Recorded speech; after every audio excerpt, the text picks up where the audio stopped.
Tudo bem, pessoal? Vamos então começar hoje nossa reunião. O tema de hoje é úlceras venosas vasculares crônicas, úlceras vasculares, perdão, e a gente vai focar hoje em venoses arteriais. Eu resolvi dividir um pouco o tema, porque senão vai ficar uma aula muito extensa, e focando nesses dois assuntos, eu consigo aprofundar mais, e a gente vai ver bastante coisa interessante hoje.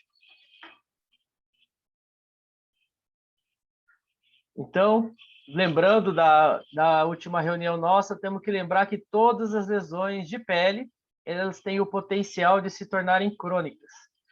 Então, qualquer lesão de pele pode cronificar, e as lesões vasculares têm essa característica pelo fato da doença vascular ser o problema que causou a úlcera. Então, a gente tem quatro principais categorias das lesões vasculares, que a gente entra como as venosas, as arteriais, as diabéticas e as de pressão.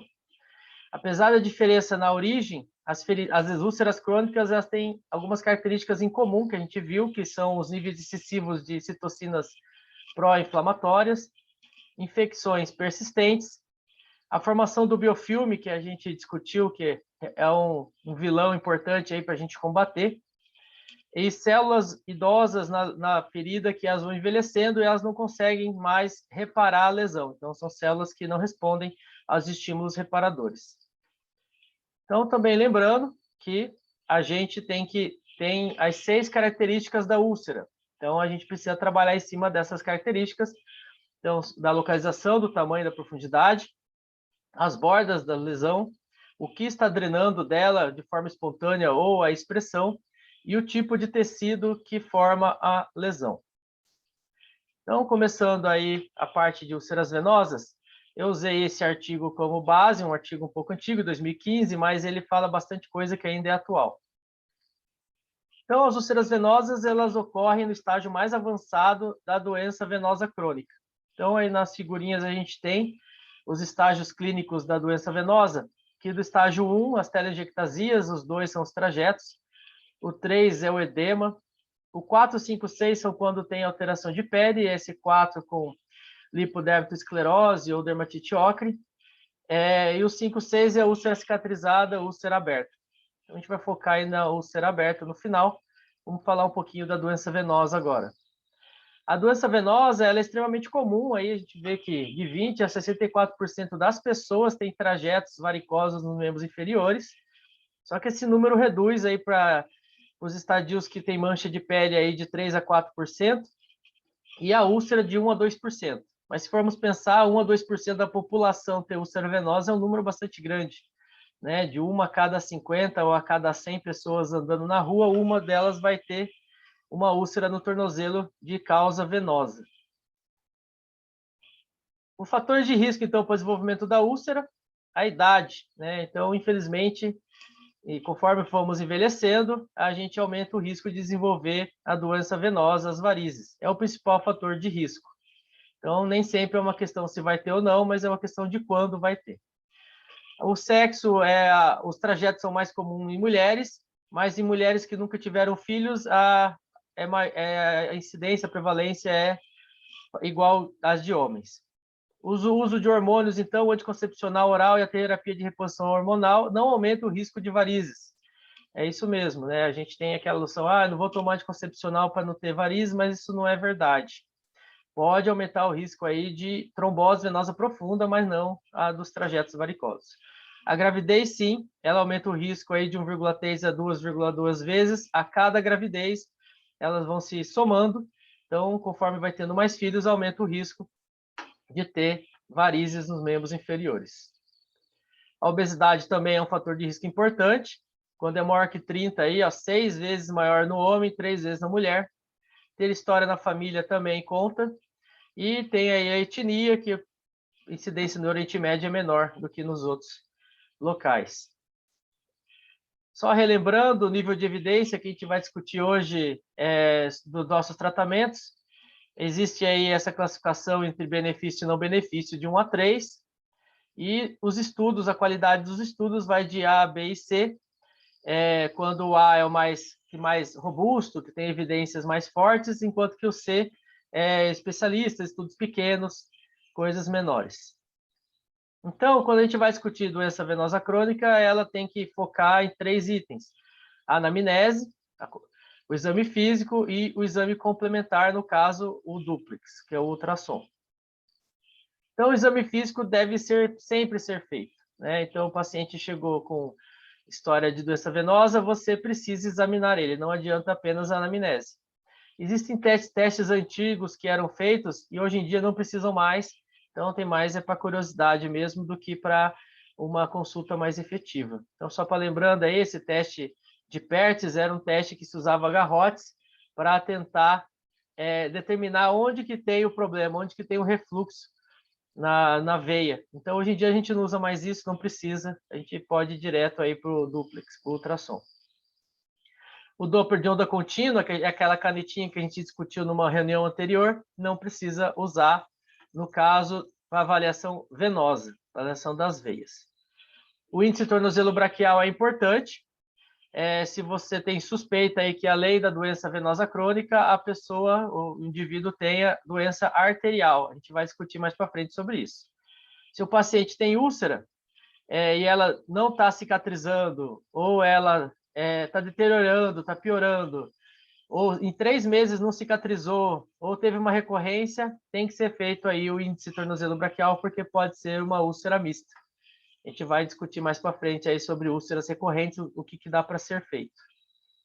Então, o ultrassom é o primeiro exame na avaliação primária. Hoje em dia não temos mais dúvida disso. Chegou o paciente com variz, a gente vai pedir um ultrassom. E quando o paciente tem a recorrência, também tem que ser pedido a primeira coisa que é feita. Então, a gente pede o ultrassom na primeira avaliação. Os exames complementares mais invasivos ou mais sofisticados a gente usa em casos específicos, principalmente quando o dúplex, o ultrassom, não concluiu qual é o problema do paciente. Então, existe a angiotomografia, que a gente falou antes, a angiorressonância e o exame invasivo aí da flebografia. Então, já agora introduzido o assunto da doença venosa crônica, vamos falar sobre úlcera. Né? O que é importante na úlcera? A gente precisa caracterizar ela. Então, quais são as características principais da úlcera venosa? Ela é irregular, no início ela é superficial e com o tempo ela se aprofunda. Então, uma úlcera venosa profunda, ela normalmente tem longa duração, longa data. As bordas são bem definidas e comumente tem um exudato, um esfacelo amarelado no fundo da ferida, da úlcera. O leito da úlcera pode ter tecido descitalizado e colonizado, mas é muito, muito, muito rara a necrose. Paciente com úlcera de perna e tem necrose, a gente tem que suspeitar de etiologia arterial. A gente não suspeita de etiologia venosa. Então, às vezes, o paciente tem uma úlcera venosa e tem um cantinho com necrose e ele é diabético. Então, provavelmente aquela necrose foi produzida mais pelo componente diabético do que pelo componente venoso. Né? Então, o foco ali do tratamento talvez seja mais a parte da microangiopatia diabética, que vai ser o assunto de uma reunião mais para frente. A localização é importantíssimo, né? Então, aí, porção distal das pernas, na área da polaina, né? Será que falar polaina é cringe, né? Que é o termo de hoje? Ninguém mais usa polaina. É a região do maléolo medial. Raramente ocorre na panturrilha e nos pés. Então, panturrilha e pé seria uma úlcera atípica, então tem que levantar aí a desconfiança que pode ter uma outra causa. A pele ao redor da úlcera, ela geralmente arroxeada, ela é hiperpigmentada, tem essa dermatite ocre, que é o acúmulo de ferro. Com o tempo, as hemácias da circulação daquele local vão saindo dos capilares e vão acumulando na pele aos poucos e vão manchando aquela região. Então, é uma mancha de ferro, não é uma mancha de melanina, né? Não é solar, não é ferro que acumula naquela região. Pode ocorrer eczema, evidenciado eritema, vesícula, escamação, coceira, exudatos ao redor da úlcera. Né? Então, uma região que tem uma pressão venosa alta e vai edemaciando as células do local e acaba, então, tendo toda essa sintomatologia. Vários graus de endurecimento e fibrose indicam lipodermatosclerose ou paniculite fibrosante, que pode ocorrer com ou sem úlceras. Então, é a pele dura no tornozelo. Podem ser observadas cicatrizes estelares atróficas de cor branco marfim, com teleinjectasias ao redor, que a gente chama de atrofia branca, localizada principalmente no terço distal da perna.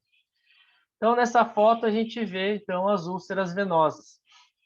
A gente vê úlceras dos mais variados tipos, né? Então, a gente tem que observar o que é o principal. A úlcera venosa, ela costuma ter todas as fases da doença venosa juntas. Como ela é a última etapa, ela vai acumulando as etapas anteriores. Então, quando a gente vê uma úlcera venosa, a gente vê ao redor a dermatite ócrea, a gente vê o edema, a gente pode ver trajetos, a gente pode ver os vasinhos, as telangiectasias.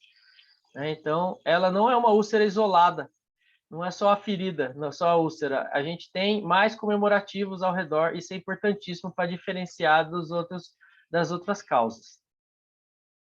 Então, outros achados na úlcera, a gente então pode ter varizes e edema, e a dor, né? Então, é uma dor que ela às vezes não é presente. Uma pessoa com uma ferida, uma úlcera enorme no tornozelo, às vezes não se queixa de dor. Mas quando ela queixa, é uma dor que piora no final do membro, no final do dia, perdão, e ela melhora com a elevação do membro e piora ao ficar de pé muito tempo. Então, é uma úlcera que tem características venosas, né? Igual a doença venosa crônica, que no final do dia tem dor na batata da perna, a úlcera também dói ao final do dia. É importante palpar, então, os pulsos. Os pulsos devem estar presentes. Se eles não estiverem presentes ou estiverem ausentes, pode ter, então, junto uma doença arterial e ela deve ser investigada. Agora, uma parte interessante que diz respeito a qualquer úlcera, mas eu resolvi colocar aqui na úlcera venosa, porque como ela é muito comum, a gente acaba fazendo bastante com ela. Medir a área da úlcera, né? Então, como a gente sabe que uma úlcera está melhorando ou não? Só de memória é muito complicado.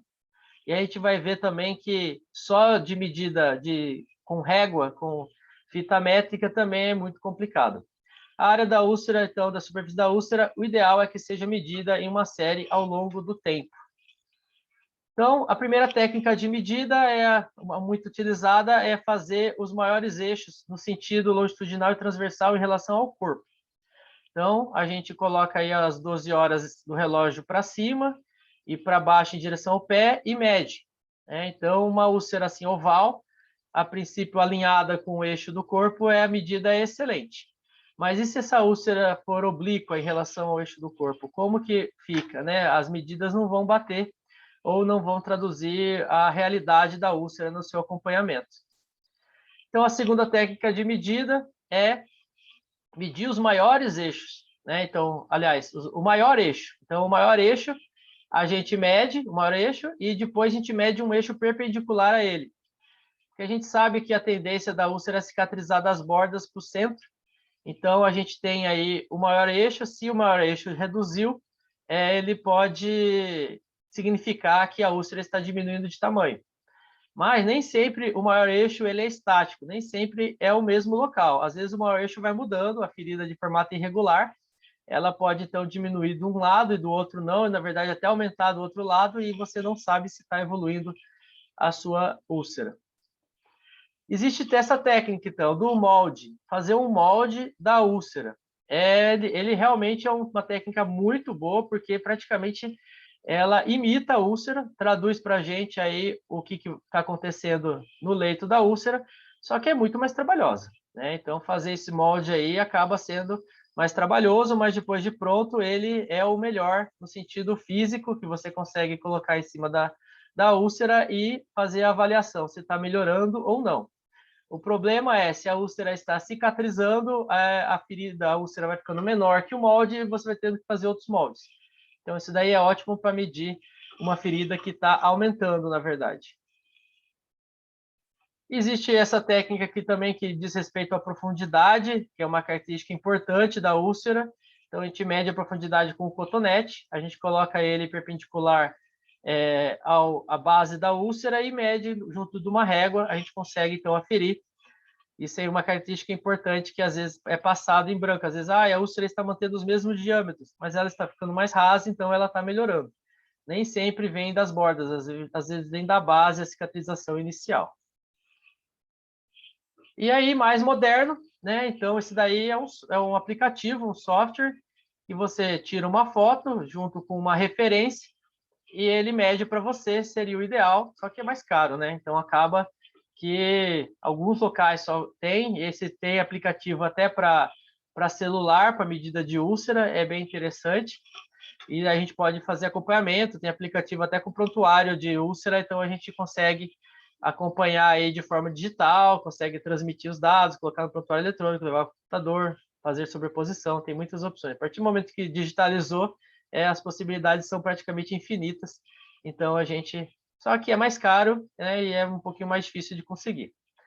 Então, existe uma técnica muito mais simples, que é a que usa aí o Magipack, né, esse filminho aí que a gente embala as comidas. Então, a gente pega ele, a princípio ele é considerado limpo, você pode colocar em cima da ferida e, junto com um papel, você passa para o papel quadriculado aí a úlcera, aí junto você consegue, então, avaliar a úlcera, a evolução da úlcera. E com os papéis você consegue, colocando um em cima do outro, saber onde está evoluindo bem, onde não está evoluindo.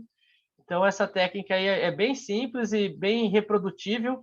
Então, é uma técnica bem recomendada aí, que eu já vi vários ambulatórios de ferida usar. Então, vamos tratar agora, né? Então, já soubemos identificar a úlcera e a doença venosa crônica, vamos tratar.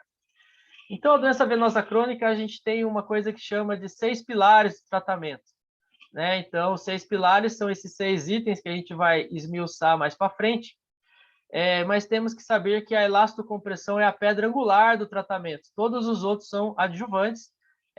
Sem compressão, praticamente, é muito difícil manter uma úlcera cicatrizada.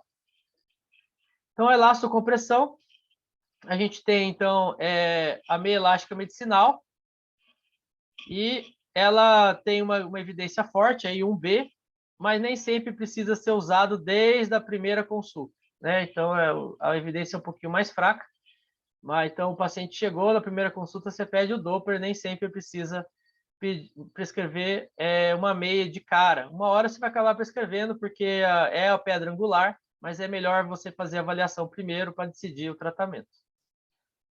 A compressão pós-procedimento aí já não tem dúvidas, a gente tem evidências muito fortes aí após a cirurgia, após o laser endovenoso, após a espuma. Existe até uma evidência após a escleroterapia, por motivos diversos, que não é o motivo da aula de hoje, mas existe evidência forte aí para uso pós-procedimento. Então, quando fizer procedimento, considerar o uso da compressão. Mas e se o paciente tem doença arterial junto? Então, hoje em dia, a gente já tem algum nível de evidência mostrando que um índice tornozelo-braço menor que meio, você não deve usar compressão, e conforme esse índice tornozelo aumenta, é maior, você pode ir aumentando com calma, considerando que acima de 0,8, você pode usar com certa segurança a compressão, inclusive o paciente com úlcera, né? Então, paciente com úlcera e doença arterial, eu nunca vou usar compressão. Não é verdade, depende do índice e depende aí se ele foi submetido a uma revascularização, alguma outra coisa, então pode usar. Agora, se o índice for muito alto, a gente lembra que a gente discutiu isso, que tem que evitar, porque aí pode ser um índice falso por causa do paciente diabético, artéria calcificada, então a gente não usa. Então tem uma janela entre o 0,8 e 1,3 que, de certa forma, é seguro usar a compressão mesmo nos pacientes com doença arterial. Em relação a medicamentos, os venotônicos devem ser usados para aliviar o edema e a dor. E existem aí o FFPM e a sulodexida, que devem ser usados como adjuvante à compressão para o fechamento de feridas. Então, nós temos uma evidência que o uso deles, junto com a compressão, melhoram a evolução da úlcera e ajudam no processo de cicatrização. Vamos falar agora de intervenção. Então, venosa crônica, na doença venosa crônica, então, só lembrando, a escleroterapia ou espuma não deve ser o primeiro tratamento para doença venosa crônica por refluxo de safena, então a gente não usa de primeira, e deve ser a segunda quando o paciente não é elegível para cirurgia ou endolese. Então, a gente deixa a espuma e a escleroterapia para aqueles que não querem ou não podem ser submetidos ao tratamento cirúrgico.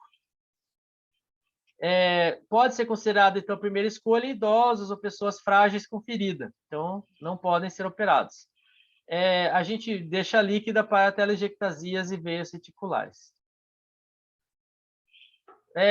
Existe o laser transdérmico, então a gente pode ser usado aí para tratar telangiectasias, mas é ideal a aplicação, a escleroterapia líquida é superior ao laser, no sentido de resultados.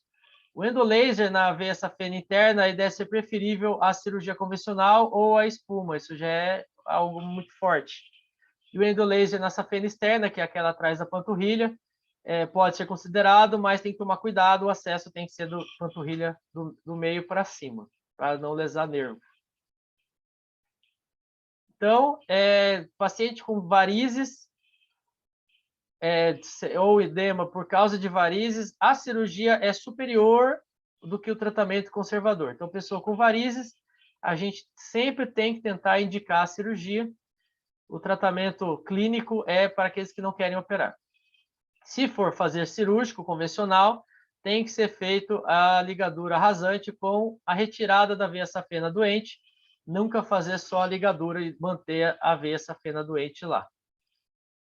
O endolaser, você faz, o ideal é que você faça junto as flebectomias, mas existe a cirurgia estagiada, e aí está ganhando cada vez mais força. Se a paciente tiver apenas varizes, não tiver doença troncular, dá para fazer flebectomia ambulatorial, dá para fazer com anestesia local até. Vamos agora, então, falar o mais importante, a intervenção na úlcera venosa. O tratamento da úlcera venosa envolve, então, as medidas para eliminar ou reduzir os efeitos da hipertensão venosa, o tratamento local da úlcera, aquele acrônimo TIMI, que a gente falou na última reunião, medicamentos sistêmicos e medidas complementares. As terapias compressivas, então, elas são a primeira linha no tratamento da úlcera venosa. É pedra angular também. Então, o paciente com doença venosa crônica e úlcera, ela tem que ser submetida à terapia compressiva. É uma pressão externa que ajuda a melhorar a hemodinâmica venosa. A pressão externa que a compressão deve aplicar no tornozelo tem que ficar em torno de 35 a 40, sendo gradativamente menor na região abaixo do joelho. Então, ela tem que ser a maior compressão que o paciente aguentar até esse limite aí de 35 a 40 milímetros de mercúrio. Se ele não tolera, a gente vai lentamente afrouxando, aí diminuindo a pressão, mas tem que ter alguma compressão. Para obter os benefícios da compressão, o paciente deve ser encorajado a andar, então não adianta só pôr a compressão e ficar parado, porque andando é a hora que a bomba da panturrilha funciona e ajuda a diminuir a pressão. Em repouso, todo mundo tem a mesma pressão no tornozelo. Quando a gente anda, que a pressão cai. Então, ele precisa ser encorajado a andar. Andar ajuda a cicatrizar úlceras. Então, quando o paciente tem uma úlcera resistente, a gente vai falar mais para frente, uma das coisas que tem que perguntar para ele é se ele está andando. Os métodos mais amplamente utilizados disponíveis, então, são as bandagens compressivas e as meia elásticas de alta compressão. Pode usar meia com úlcera? Pode, mas só se a úlcera for pequena. Úlcera grande, não. A gente usa bandagem. Após a cicatrização da úlcera, a meia de compressão, então, tem que ser de alta compressão para prevenir a recorrência. É a maior compressão que o paciente aguentar. Então, aí um exemplo de uma bandagem, né? Ou atadura medicinal, atadura elástica, tem vários nomes. A gente enfaixa, tem toda uma técnica aí, conforme a marca de enfaixamento. Geralmente, cada volta sobe meia faixa, o meio diâmetro da faixa, cada volta.